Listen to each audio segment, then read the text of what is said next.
직장 생활을 오래 했었고 남들처럼 직장 생활을 하면서 돈을 벌어서 가정을 꾸리고 그렇게 살아가야 하는 건 줄만 알았어요. 대학 다니고 졸업하고 취업을 해서 최대한 공무원이든 대기업이든 소기업이든 정년 60살까지 안정적인 직장을 다닌다는 그런 목표로 회사에서 원치 않은 일이지만 참아서 이겨내고, 그 다음에 월급 통장 입금된 거 그날 행복하고 다음날 돈 다 빠져나가고, 결혼을 하고 집을 만약에 사게 된다면 전세로든 자가로든 대출을 끼워서 사고 원리금 내고, 이런 삶이 아마 보통이 아닐까 생각합니다.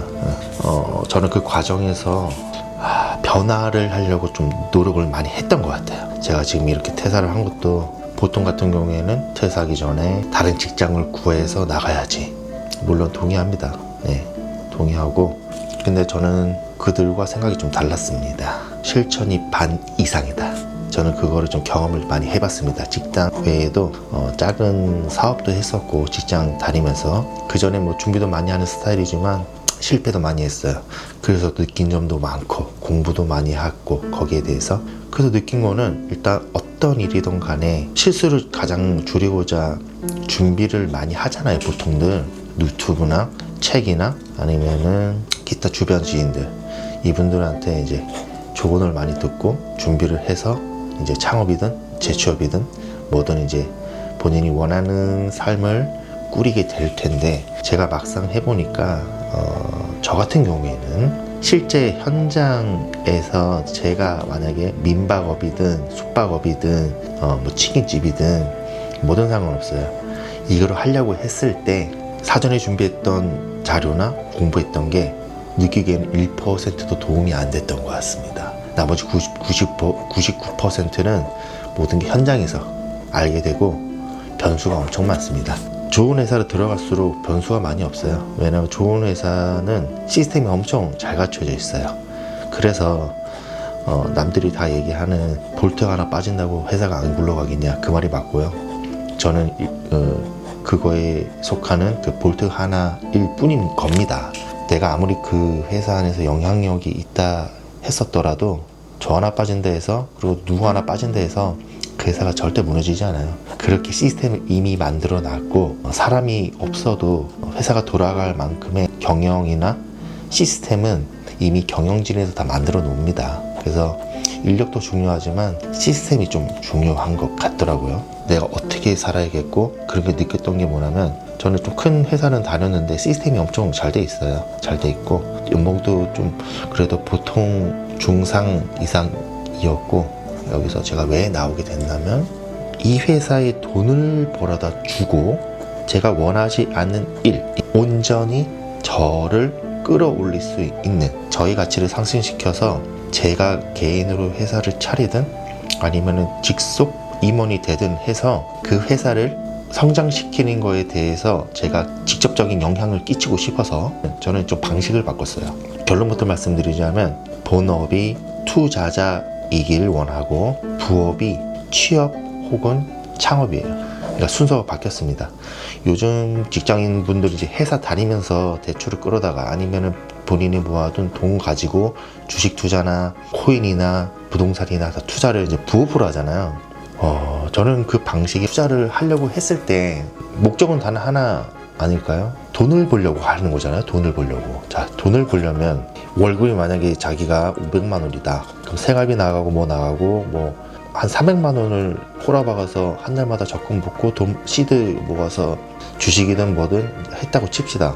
일단 여기서부터가 좀 저는 출발점이 좀 잘못됐다고 좀 생각되는 게, 주식 같은 경우에는 소액 투자자이다 보니까 만약에 이 사람이 단타이든 장타이든 그건 또 모르겠지만 단타를 하더라고요. 저는 이제 장기 투자를 좀 하는 편인데, 저는 기본 1년, 저는 이제 남들처럼 그 기업 분석이나 그런 거를 뭐 아침에 운동하고, 그 다음에 한국경제 모닝 루틴이라는 그 채널이 있는데, 기자분께서 아침에 전날에 있었던 우리나라 경제나 세계 경제에 관하여 일목요연하게 정리 정돈을 잘 해주시고, 주식에 관해서도 말씀 잘 해주고, 저는 이 정도만 그냥 들어요.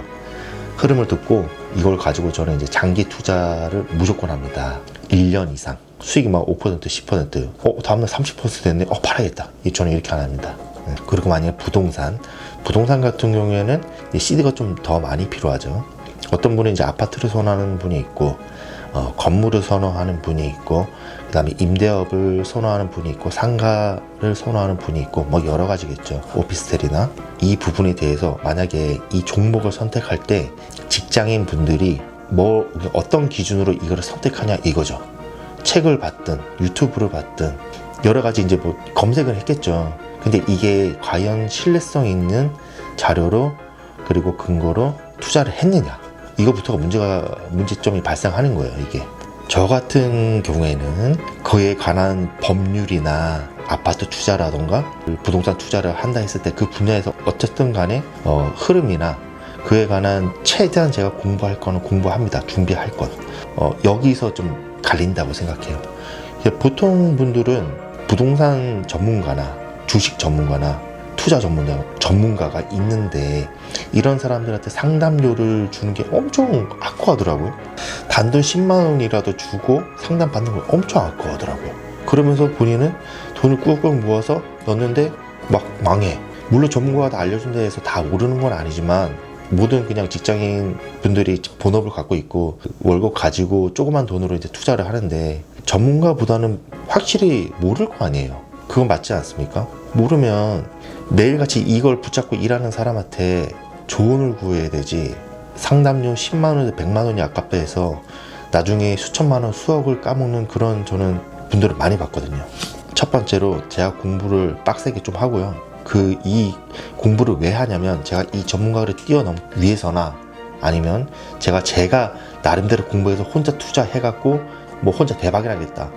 저는 이러려고 공부하는 게 아니고 전문가를 만났을 때 그 사람이 얘기하는 게 맞는지 아닌지 아니면은 어느 정도 영어라도 알아야 될 거 아니에요.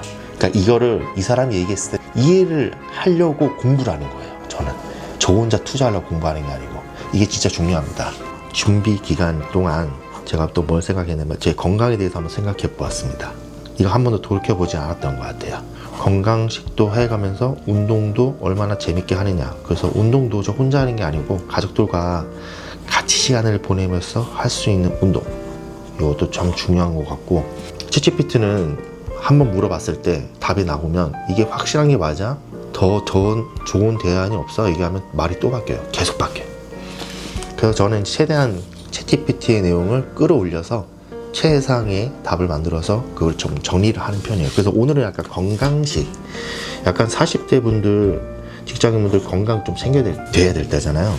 요즘 암 걸리기 무섭잖아요. 종합검진도 만약에 1년에 한 번씩 가야 되는데 그것도 솔직히 부담이고 비용도 많이 들고 회사에서 해준다 해도 또 가기가 또 힘들고 막 여러 가지 이제 바쁘니까 건강검진을 잘 받아가지고 큰 병을 발견해서 치료하겠다. 회사를 그만둬야 될 수도 있고 여러 가지 문제가 많이 발생하잖아요. 그 전에 좀 예방을 하면 어떻겠냐.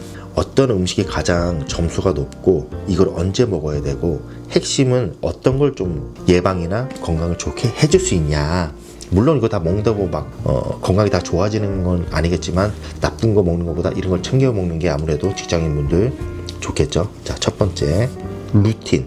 하루 루틴에서 첫 번째 아침은 귀리, 저는 콩가루 먹어요. 콩가루에 우유에 타 먹던가 아니면 물에 타 먹던가. 그 다음에 두유, 그리고 블루베리, 그리고 호두, 삶은 달걀, 토마토. 자, 점심 잡곡, 두부, 콩, 브로콜리만 맨날 먹으면 지겨우니까 저는 밥에다가 상추, 배추쌈, 케일 등등, 마트 가면 이게 야채 있잖아요. 그걸 여러 가지 좀 먹어보려고요. 브로콜리만 먹으면 솔직히 너무 맛없잖아요. 그 다음에 올리브 오일, 영어로는 EVOO 이렇게 적혀있는데 EVO. 3번 저녁, 고등어, 채소, 두부, EVOO. 이거는 이제 올리브 오일. 식후 보이차. 이 챗GPT가 어떻게 알았냐면 제가 짜다가 보이차 얘기는 없는 거예요. 근데 보이차가 제가 예전에 그 회사 그 벤치마킹으로 중국을 간 적이 있었는데 거기 그 가이드 분이 말씀하시는데 본인은 거기 홍콩에서 30년 동안 살면서 암에 걸렸었는데 보이차를 식후에 계속 먹었대요. 그래서 그 이후로는 재발이나 뭐 그런 나쁜 큰 병을 앓은 적이 단 한 번도 없답니다. 근데 본인의 이제 개인적인 얘기긴 하지만 저는 좀 크게 와닿아가지고 저는 식후에는 무조건 보이차를 먹습니다. 보이차. 이거는 저희 아내가 또 공들여서 중국에서 막 중국어 한자 써져 있는 그런 제품 있잖아요. 그래서 너무 비싼 거 말고 한 3, 4만 원짜리 그거 해가지고 한 두세 달 먹습니다. 낮에는 무가당 커피 가능. 회식 있는 날이다. 술 먹으면은 첫 번째 회식 30분 전 배, 여기는 배라고 그러는데 그 과일 배 있잖아요. 배 혹은 배즙, 그 다음에 기가 후에는 물을 많이 마시라고 하네요. 배고플 때는 요거트, 두부, 두유. 아시겠지만 막 해장 라면 많이 먹잖아요. 제가 진짜 많이 먹는데 막 해장 술 먹으면 더 먹어요. 막 라면 두세 개 먹으니까. 그때 그것 때문에 제가 몸이 좀 고지혈증이 엄청 심해졌었는데 지금 좀 안 먹으려고 노력을 하는데 또 술 취하면 또 먹게 되더라고요.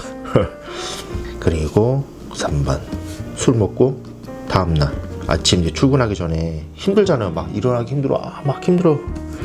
머리 깨질 것 같고 울렁거리고 막 회사 가기 싫고 더 자고 싶고 막 죽겠어. 이때도 물 많이. 그 다음에 토마토 생 과일이 제일 좋겠지만 이게 많이 귀찮으면은 그 다음에 귀리, 그 다음에 콩을 뭐 어떻게 여기 콩이라고만 되어 있는데 콩을 어떻게 먹으라고. 저는 아내가 콩가루를 사와가지고 물이나 우유에 타 먹습니다. 콩가루, 두유, 블루베리도 큰 마트 가면은 엄청 싸게 팔고 있거든요. 얼린 거 그렇게 먹어도 되고, 저희는 또 아내가 블루베리 또 이게 농축액이 있더라고요. 그걸로 해서 물에 타 먹어요. 그 다음에 삶은 계란, 그 다음에 식후 보이차. 자, 여기서 이제 루틴이 이렇고 이 음식들에 대한 점수를 매기고 언제 먹어야 되고 이제 핵심이 이게 어디에 좋은 건지 그거를 한번 또 정리해 드릴게요. 음식별 건강 점수 이렇게 하면 좋겠다. 자, 첫 번째 1등 귀리.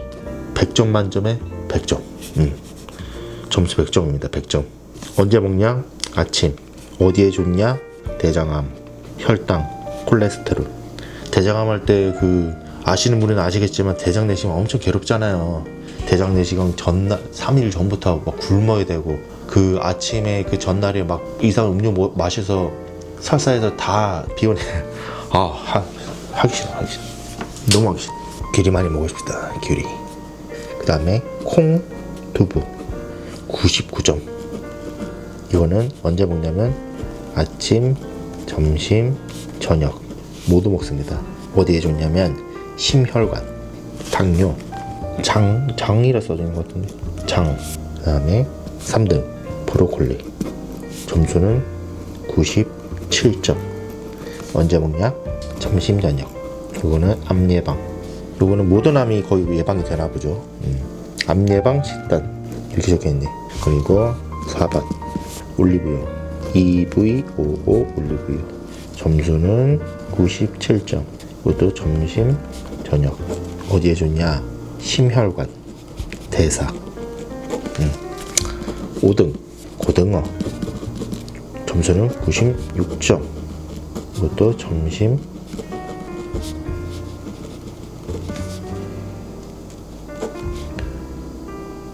어디에 좋냐? 오메가 3 심혈관. 6등 호두 95점. 아침에 먹는다. 어디에 좋냐? 심혈관, 지질, 뒤질. 7등 블루베리. 점수는 94점. 아침에 먹는다. 혈관에 좋고 폴리페놀. 8등 토마토. 점수는 93점. 아침과 점심에 먹는다. 어디에 좋냐?